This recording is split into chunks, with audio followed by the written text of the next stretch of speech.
I'm Tony. Welcome to Whiskey Fans. It's Friday. Congratulations, you made it through the week, and you know what time it is. It's Rye Friday, and we've made it to round 2 of our Rye Madness. We've got 4 heavy hitters going up against each other tonight, and can't wait to find out how this is all going to play out and who makes it to the championship next. All right, we've got 4 solid rye whiskeys competing tonight to go to the championship next week. And we've got, to my left, your right, we've got the Senator sitting in seed 2. And this is a 6-year pick, and it's a 95.5 MGP, and it's out of Indianapolis. And it's going up against New Riff, and this is a bottled in bond, and this is the Balboa Rye. So this is using a unique rye, Indiana grown, that was first introduced back in the 1940s. So this gives it a unique taste. And in our next round over here, we've got seed number 4 going up against seed number 8. Seed 4 is the Michter's 10-year rye single barrel. This is their limited release production. This is a 2021 release going up against batch 10, Old Carter. This batch was released back in the summer of 2022. These are pretty hard to find.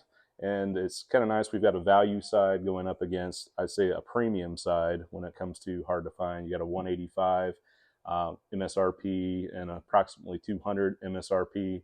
If you can find these, I picked this up in a pack down at the distillery, and I was lucky enough to find this on a shelf down in Kentucky. And like I said, over here we've got the Senator, which was a Sobro pick, and this is Indianapolis. It's on the north side in Broad Ripple. This is about an $85. You'll find these at local liquor stores that do picks, and was able to get this approximately $65 bottle of New Riff, and found this, I think I found this at a Kroger down in Kentucky. These are a little bit hard to find, but they're not, I would say, as hard to find as the 2 here on my right. So let's get ready to taste the Senator and New Riff, and let's see who wins this battle. As with previous rounds, I just do a quick nose and taste, and I just say which one I like the best. I'm not going to break it down on flavors that I'm nosing or tasting. I'm just, whatever day it is. I mean, last week, these 2 bottles could have fared differently than they are today, but I have them marked on the bottom. I switch these around. That way I'm unaware of which one. Just because the bottles are on my right and left does not indicate that that's what's in the Glens. So to the first glass. Nice nose. Let's give it a quick swirl.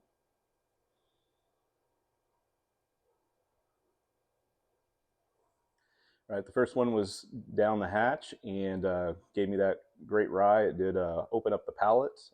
Wish I would have maybe had a little warm up beforehand. So I think I'm going to dive into this again just to make sure I give it its due test. That's what I'd recommend for anybody. If you haven't had a whiskey and it's the first one of your day, give it another chance because it's probably going to come in a little bit hotter than what you're accustomed to.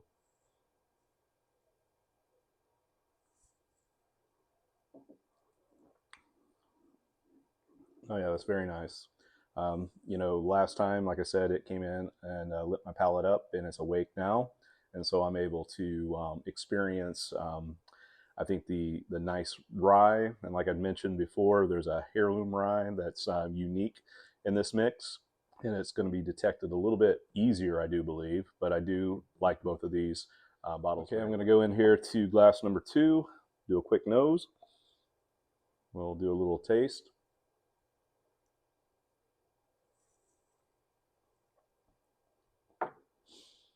I like where this one is hitting my palate today. Last week it could have been different, but it's really coming out very strong for me.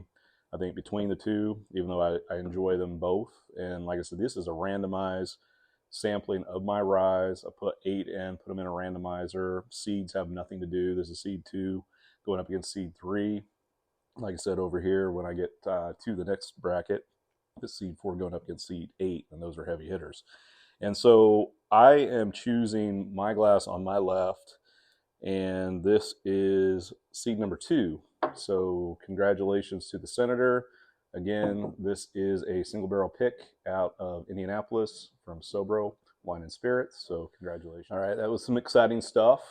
It's always great to have good ryes on this Friday. I'm going to do a little bit of a palate cleanse here.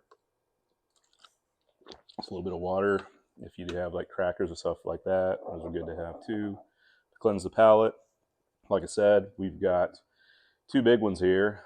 We got the Michter's 10-year rye single barrel. This is 2021 release, going up against the Old Carter batch number 10. This was released in 2022, I believe, in July. So very nice, both highly allocated, hard to get. 185 MSRP, approximately 200. Really enjoy what's going on from Old Carter. They put out whiskeys, bourbons, ryes, just all kinds of blends. Very, very good at blending.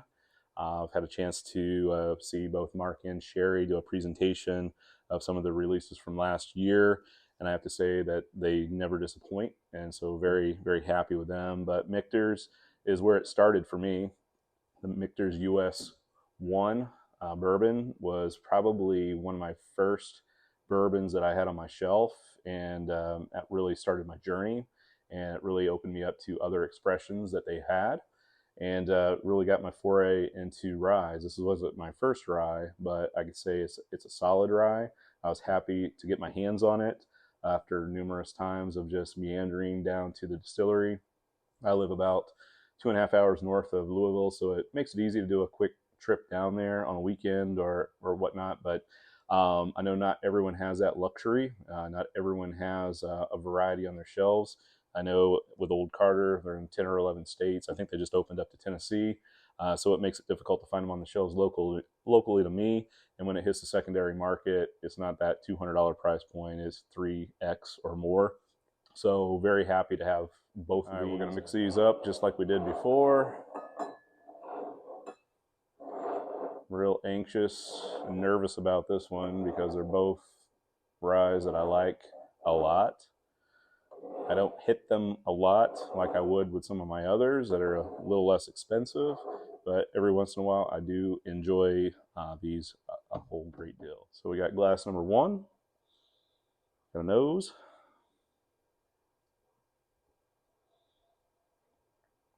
Delightful.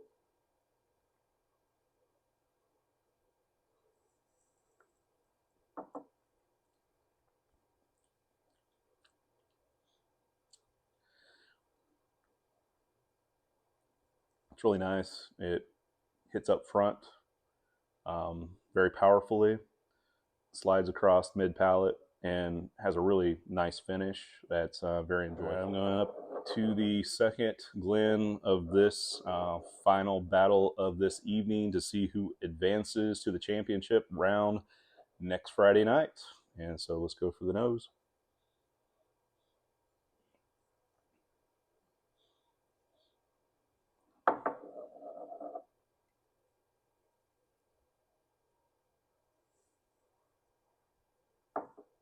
All right, so I've got both glasses. We got both the Old Carter and the Michter's. Just a little bit of, comparison. We've got one coming in here at about, let's see, 92.8 proof, and the other here is 116.6. My preference, just to let you know, the baseline, I like a little bit hotter. I'm more of a barrel proof type of person, and that really suits me a little bit better. Not to say that one is better than the other. It's just my personal preference. I could tell that one was a little bit, more subdued from the intensity, from just making sure that I got that finish and that hug.